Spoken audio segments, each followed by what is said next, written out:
ويلتاه وأسفاه وحسرتاه وندامتاه، فوا رباه غوثاك، فوا رباه سترك الجميل، فوا رباه حلمك، فوا رباه صلاح العباد نسألك، فوا رباه استر عوراتنا وآمن روعاتنا. أيها الناس، أما سمعتم بخيانة الزوجة لزوجها المغترب؟ والله سمعنا كثيرا، وللأسف كثير من مشاكل الأزواج بسبب الجوال، كثير من الطلاق، كثير تأتينا مسائل كثيرة في الطلاق سببها الجوال، والله سببها الجوال.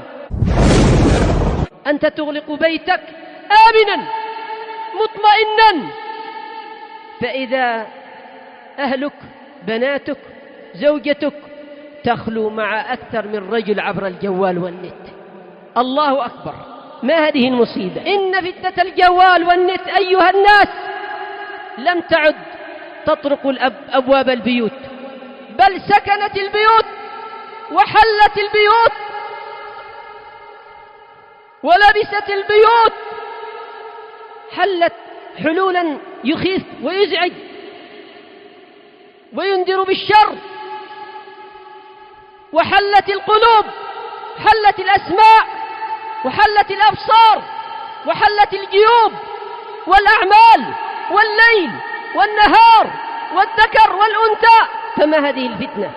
ينبغي أن نتنبه لها، ينبغي أن نتواصى، ينبغي أن نتناصح، ينبغي أن نفيق، والله لا نتأخر. إن فتنة الجوال والنت أيها الناس والواتساب وهذه الوسائل السريعة بسببها انتحرت الفضيلة وانتهكت الأعراض وتعدى الناس حدود الله، حواجز الحياء والعفاف والشيم والقيم كسرت وذبحت عبر النت والجوال.